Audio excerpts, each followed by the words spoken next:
আমি গাজর রে, আমারে খা রে। লাল এবং হলুদ গাজরের মধ্যে একটা পার্থক্য আমি আপনাদেরকে দেখাই। এগুলো হচ্ছে গাজরের ফুল, কত সুন্দর দেখতে।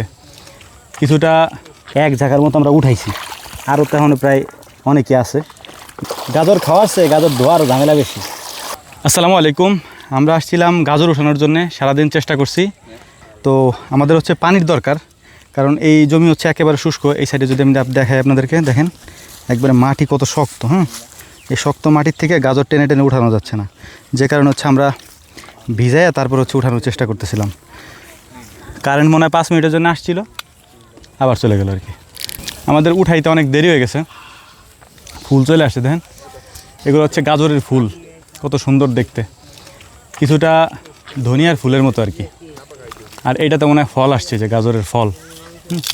এটা আমরা রেখে দেবো, এটা উঠাবো না। তো যাই হোক, আলহামদুলিল্লাহ কারেন্ট আবার আসছে। আমরা বিদ্যুতের জন্য অপেক্ষা করতেছিলাম। মাশাআল্লাহ, এটা সাইজ দেখেন কত বড় হয়েছে। এটা হলুদ গাজর, একবারে পরিপক্ক যেগুলো সেগুলোর কালার একটু হলুদ হলুদ। আমি আপনাদেরকে দেখাই, পরিপক্ক যেগুলার সেগুলোর সাইজ হচ্ছে এই যে গাজর। মাশাআল্লাহ, লাল খুব কম পাওয়া যাইতেছে। আমরা উঠাইতে এই যে দেখছেন, যদি পানি না দেই এইগুলার আর উঠানো সম্ভব না। দেখেন কত চলে গেছে, একবারে প্রত্যেকটা ছিঁড়ে ছিঁড়ে বেরোইতো। এগুলারে সুন্দর করে ধুইতে হবে। গাজর স্বাভাবিকভাবে যদি পানিতে না ধোয় সাথে সাথে, তাহলে পরবর্তীতে এটার কাদাটা আর ছুটানো যায় না। এই জন্য আমরা অপেক্ষা করতেছি কখন কারেন্ট আসে, কখন মোটরটা ছেড়ে এগুলো ধুইতে পারে আর কি। আলহামদুলিল্লাহ সন্ধ্যা হয়ে গেছে প্রায়, আমরা এখনও গাজর উঠাইতেছি। অল্প একটু জায়গার মধ্যে আমরা গাজর লাগাইছিলাম, মাত্র এই যে এতটুকু জায়গার মধ্যে। আমরা তো একেবারে হওয়ার পর থেকে নিয়ে এখনও পর্যন্ত খাইতেছি। আর আলহামদুলিল্লাহ এখনও পর্যন্ত এই যে দেখেন এক জায়গার মতো আমরা উঠাইছি, আরও তো এখনও প্রায় অনেকে আছে। এগুলো একটু ধুয়ে পরিষ্কার করি। লাল এবং হলুদ গাজরের মধ্যে একটা পার্থক্য আমি আপনাদেরকে দেখাই। দেখেন এইটা হচ্ছে হলুদ গাজর, এইটার সাইজটা দেখেন, এটা কত বড় বড় হয়েছে এক একটা। আর এটা হচ্ছে লাল গাজর, এটার সাইজটা দেখেন, এটা সাইজ একটু ছোট হয়, তেমন একটা বড় হয়নি। কিন্তু এই হলুদগুলা মাশাআল্লাহ এটার সাইজ হচ্ছে অসাধারণ। আমরা পরীক্ষামূলকভাবে দুইটাই লাগাইছিলাম, লালটাও লাগাইছিলাম, হলুদটাও লাগাইছিলাম, দেখার জন্য যে কোনটার ফলন কেমন হয়। তো এটার ফলন ভালো, কিন্তু দেখতে তো অতটা ভালো না, কিন্তু লালটা তো দেখতে সুন্দর আর কি। গাজর উঠানোর জন্য পানি দিয়ে পুরো জায়গাটাকে আমরা কাদা বানিয়ে নিছি। এই কারণে গাজর উঠাইতে আমাদের অল্প টাইমের মধ্যে হয়ে যাচ্ছে, নাইলে অনেক বেশি সময় আমাদের লাগতো। কারণ অনেক গাজর আমরা উঠাইতেও পারতাম না, টান দিতাম ভেঙে যেত আর কি। তো ওই সমস্যাটা আমাদের আর হয়নি।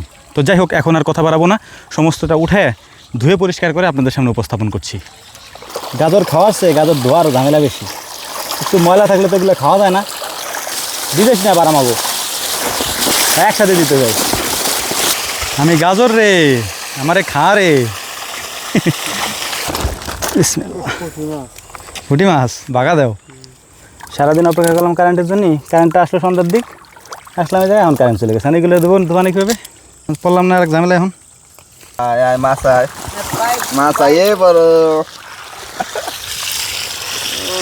এটা তো নিনজা টেকনিক, আর কেরবো আসতে দাঁড়া দাঁড়া দাঁড়া। আরে আল্লাহ রে, পানি তো বেশি হয়ে গেছে এখন।